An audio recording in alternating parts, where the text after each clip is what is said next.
Hello. Wait.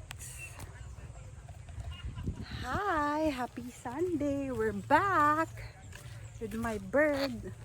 Pot-pot with poops.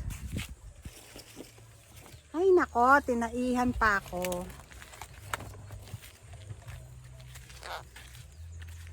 Pot. Yan, take 2. Pot! Gosh!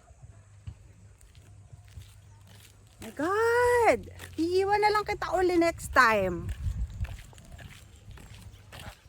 So we're going checking for progress. Yes, yes, yes, yes. So last week we're here. Wala pang nagaganap. So ngayon, tignan natin ang 1 week progress. Nagsistructural na sila ng cabin. Ayan na siya. Nakita nyo na ba? Ayan na siya, ayan na siya, ayan na siya. Wala nang surprise. Nakita nyo na pala sa gilid. There you go. Daming tao ngayon because it's another long weekend. Labor Day naman. So, I'm so happy. I'm really able to rest. So, I'm just with my father today. And my bird, Pot-pot. So, okay, hold on. My God, Pot ah. Okay, bababa tayo. Let's check out. It's inside. So, this one is supposed to be my balcony. Kaya wala pa. And then that one is the 9x6 cabin that everybody's telling me that is big. Okay. Wait. How? KK. Woo. Okay. So, yeah. 6 feet. Tama lang yung height talaga. Gusto ko kasi 4 meters yung height ko. I want high ceiling para bongga. Oh, nagawa na din pala yung ito yung septic tank. Nagawa na din pala nila. Very good. So, ito yung CR ko, obviously. Malaki din yung CR ko. Okay. Can do. Yay! And then this is going to be my room. Okay. Parang kaya yung queen size. And then at the back is my CR. And then outside, we're gonna do a drywall.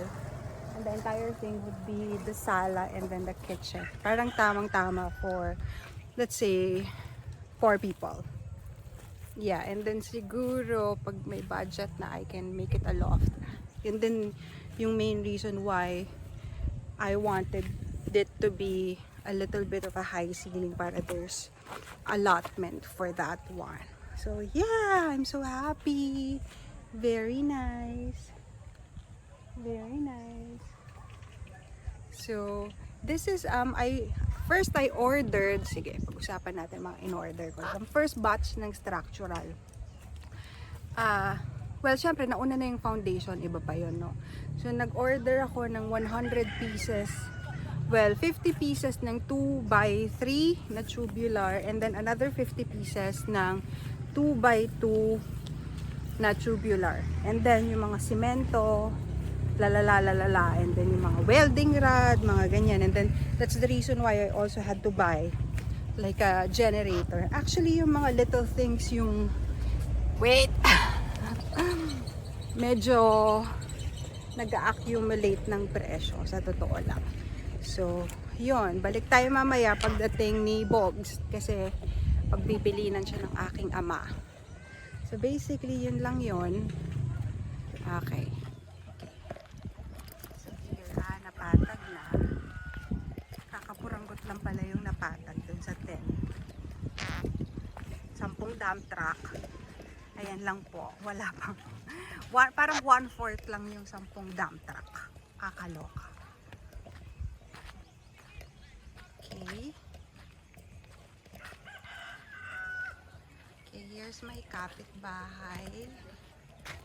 Okay. And then,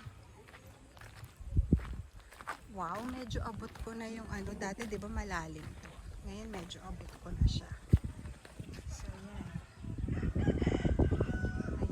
Ayan na tayo.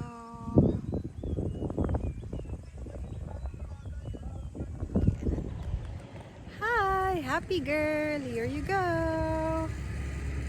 Oh my God, super hot. There you go. So ngayon pupunta tayo sa aking kapitbahay ng si Cynthia. Ako po ay mag-hi sa kanya. Nagsiswimming! Hello! Anong name niya? Bruno. Bruno? Hi Bruno!